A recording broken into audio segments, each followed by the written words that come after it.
Come on. Bum bum bum bum bum bum bum bum bum bum bum bum. The P Show. Bum bum bum bum bum bum bum.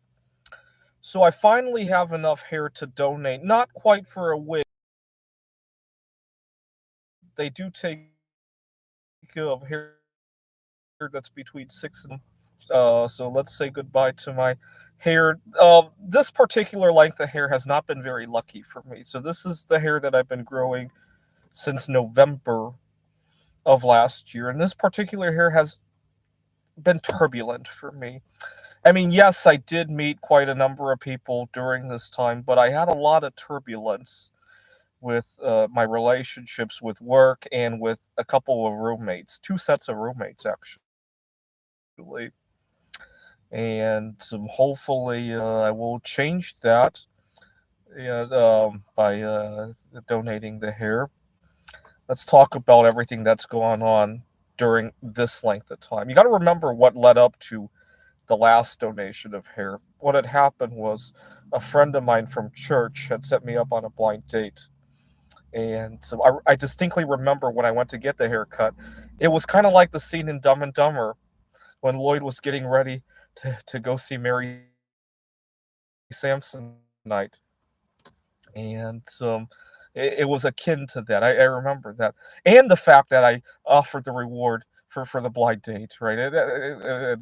Dumb and Dumber, they had this suitcase of money. It really rhymed with that. That was the vibe I got from that whole situation. Anyhow, anyway, so and then I got to meet. We'll call her a distant cousin of Carrie Underwood, but nothing happened. Sparks didn't fly, but I got to meet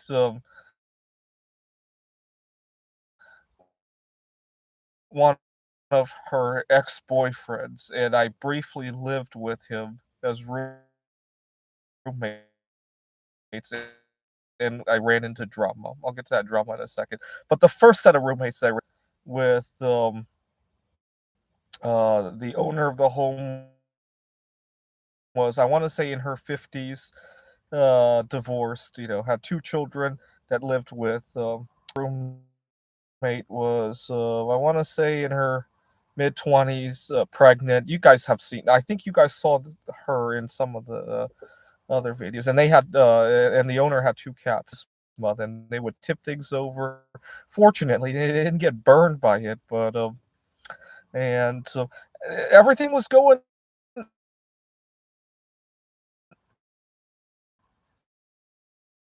kind of okay until landlord accused me of causing initially accused me of causing that if I don't have all disagreement with my roommate. Let's say tonight I go home, my roommate's upset. He accuses me of flooding the toilet or creating a mess or not doing dishes or whatever, right? Stuff happens, right? I find that without all of my worldly possessions in there, the argument weighs a whole lot less in my head. If I can quickly grab my things and head to my car and go somewhere else, or even stay in my car for a couple of nights until my roommate calms down and we can talk rationally again. Even though I may not have to resort to that every time an argument breaks out, right? But the option of being able to do that, as long as that option exists, the arguments will weigh a whole lot less, right? It's kind of like if you went to let's next month I'll be traveling in Taiwan, right? Imagine I go to my hotel room in Taiwan, there's a problem, right?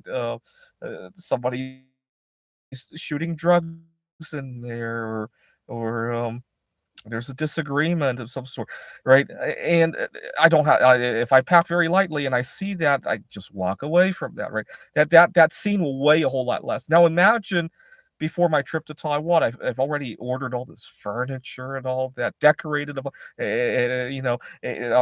staying there long term. I go there, I see a problem. All my stuff's in there. The dynamics of that will change a lot, right? That's what I wanted to say. By having this walk away option, I find that I can reason rationally with a lot of people. So, for example, my finances are a whole lot better than they were 2, 3 years ago. Now, when I see trouble at work, I find I reason a whole lot more rationally, right? I'm not constricted by, oh my God, how am I going to eat tomorrow? Where am I going to stay tomorrow? When you're constricted by that, a lot of workplace conflicts weigh differently. Let's put it that way. But and then I had all the dramas of returning to the dating scene.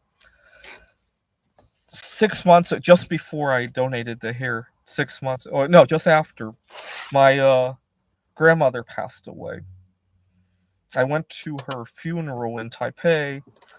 When I read my grandmother's biography, I discovered that she was born just before Mary Curry had passed away. And so they coexisted for just a few months. But I thought she could go talk to when she makes it to the other side to be finally reunited with Mary Curry again. I thought she could talk to her and ask her to set me up on a blind date. And as a reward, I gave Mary Curry a rock that can now be used to make her trademark discovery. I left it in my grandmother's casket for her to give to Mary Curry as a reward. And that was that. My dad was so upset at that comment, though, because he thought I was making light of the fact that his mother had just passed away. He was very upset. He thought it was really insensitive. All of our relatives heard it, and even some of the other families that were there said at me. Later on, my uncle said it was okay. Everybody grieves differently. I learned that people routinely laugh at funerals, and it's no big deal. But my dad was upset. I got out of the funeral and I had a short holiday in Taiwan, stayed in the hostel there. And again, when I stay in a hostel and I don't have all my worldly possessions in there and I see trouble, it doesn't weigh heavily on me and I can negotiate. Did I run into drama when I was in the hostel in Taiwan? Sure I did. But without the you get the idea, right? I ran into drama in hostels when I was staying in Houston and in Las Vegas as well. I actually got the roommate in Las Vegas kicked out of the hostel. He was staying there long term, and I allowed him to blow up on himself. Now the one in Houston, I was weighed down heavily by what happened in Houston. Otherwise, I could have let that guy blow up on himself too. But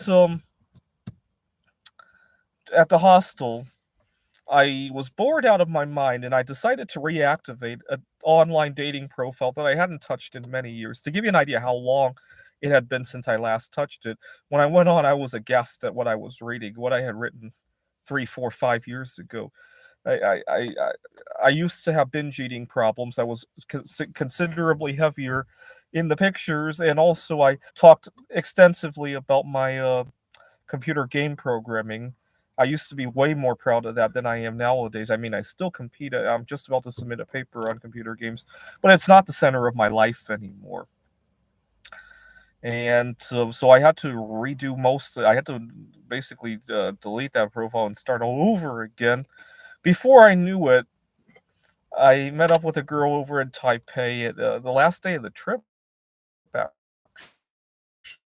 actually. I thought that was my grandmother's blessing, after what had happened at the funeral. It turned out that to the United States, and that's when I moved in